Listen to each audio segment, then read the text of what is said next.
नमस्कार। मुख्यमंत्री विद्यालय सुरक्षा कार्यक्रम सुरक्षित शनिवार के अंतर्गत बिहार राज्य आपदा प्रबंधन प्राधिकार के द्वारा नवंबर माह का चतुर्थ शनिवार को शीतलहर से खतरे एवं इससे बचाव के उपाय के बारे में जानकारी देना सुनिश्चित है। तो सभी फोकल शिक्षक एवं बाल प्रेरकों द्वारा चर्चा एवं गतिविधि के माध्यम से आज बच्चों को शीतलहर क्या है इसकी जानकारी देते हुए शीतलहर या ठंड लगने पर व्यक्ति में कौन कौन से लक्षण होते हैं, शीतलहर के दौरान हमें क्या करना चाहिए और क्या नहीं करना चाहिए, इन सभी बिंदुओं पर बारी बारी से हम चर्चा करेंगे।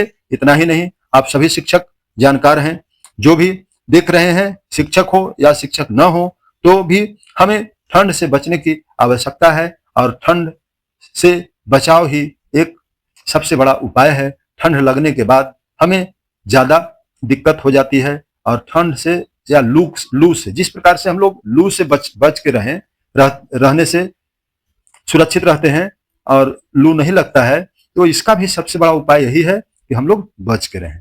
तो बच के रहने के साथ साथ हम जो बिहार राज्य आपदा प्रबंधन प्राधिकार के द्वारा बताया गया है, इसको भी एक प्राकृतिक आपदा ही माना जाता है। जिस प्रकार से कई आपदाएं हैं, उसमें शीतलहर को भी शामिल किया गया है। तो सबसे पहले हम जानेंगे शीतलहर क्या है। ठंड के मौसम में जब तापमान 7 डिग्री से कम हो जाए तो ऐसी परिस्थिति को हम शीतलहर मानते हैं। राज्य में ठंड के मौसम में सामान्यतः दिसंबर के आखिरी सप्ताह से जनवरी माह के तीसरे सप्ताह तक शीतलहर का प्रकोप बढ़ जाता है।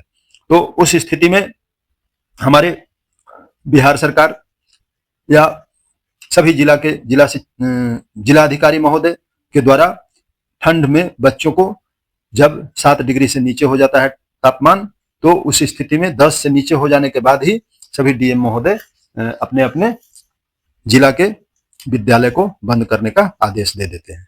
लेकिन हम सभी शिक्षकों का कर्तव्य है कि हम अपने बच्चों को ट्रेंड कर दें, बता दें कि अगर जब बंद है ठंड के कारण स्कूल, तो हमें घर में भी किस प्रकार से रहना है और कैसे हम जानेंगे कि किस बच्चा को ठंड लग गया है। तो अब सबसे पहले हम जानकारी प्राप्त करेंगे कि शीतलहर या ठंड लगने पर व्यक्ति में कौन कौन से लक्षण उत्पन्न होते हैं। तो शरीर का ठंडा होना एवं इसके अंगों का सुन्न पड़ जाना, ये सबसे पहला लक्षण है। और अत्यधिक कपकपी या ठिठुरन होना भी दूसरा लक्षण है। जब बच्चा कपकपा रहा है और ठिठुरा हुआ लग रहा है, देखने से ही प्रतीत हो जाएगा कि अरे लग रहा है कि इसको ठंडा लग गया है। बार बार जी मिचलना, घबराहट होना, उल्टी होना, दस्त होना बार बार, ये भी ठंड का लक्षण है। अर्ध बेहोशी की स्थिति या पूर्णतः बेहोशी की स्थिति तो ठंड का एकदम चरम सीमा है। बहुत ज्यादा इसको ठंड लग गया है, अब उसे तत्काल एकदम नजदीकी अस्पताल में भर्ती कराने की जरूरत हो जाएगी।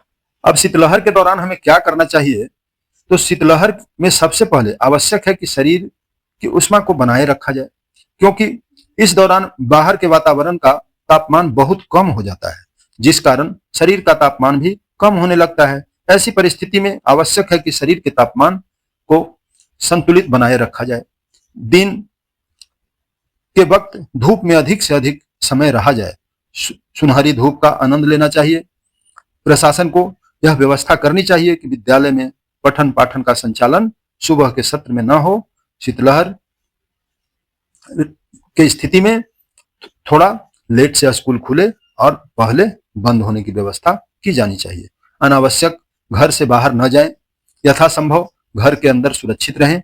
गर्म कपड़े पहननी चाहिए। बाहर निकलते समय अपने सिर, चेहरे, हाथ एवं पैरों को भी उपयुक्त गर्म कपड़ों से ढक लें। विद्यालय यह सुनिश्चित करे कि बच्चे उचित गर्म कपड़े पहनकर विद्यालय आएं।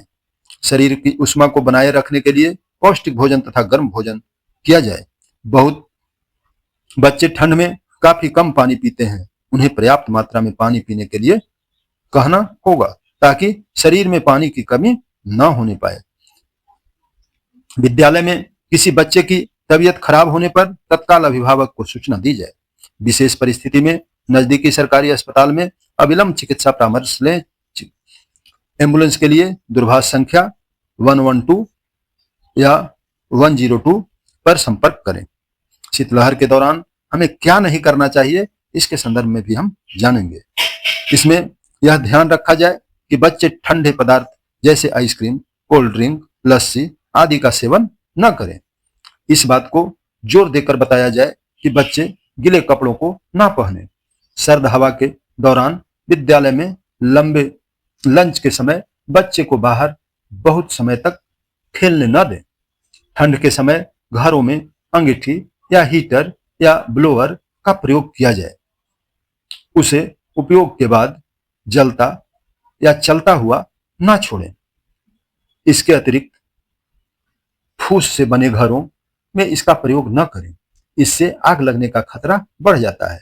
एक प्राकृतिक आपदा से हम बचने जा रहे हैं और दूसरी प्राकृतिक आपदा को हम मानव निर्मित आपदा बना देंगे, जैसे कि अगलगी।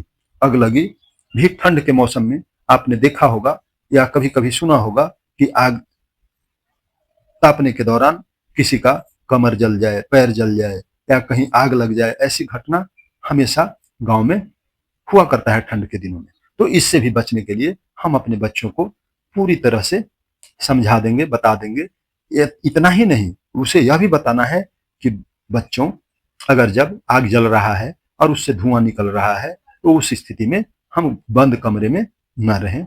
बंद कमरे में कार्बन मोनोऑक्साइड गैस प्राणघातक हो सकता है। तो इस तरह से हम बच्चों को ठंड के मौसम में बचने के लिए जानकारी देंगे। और आपने जब हमारा पिछला वीडियो देखेंगे तो और ही बहुत ही कई प्रकार के मॉक ड्रिल और कई प्रकार से बचते हुए एकदम वस्तु स्थिति को दिखाया गया है, जो भी आप पिछले वीडियो में देख सकते हैं। साथ ही साथ अभी तक आप इस वीडियो में बने रहे, इसके लिए मैं बहुत आभारी हूं। और हम चाहेंगे कि आप अधिक से अधिक अपने शिक्षक साथियों के साथ वीडियो को साझा करें। और अभी तक वीडियो में बने रहने के लिए बहुत बहुत धन्यवाद।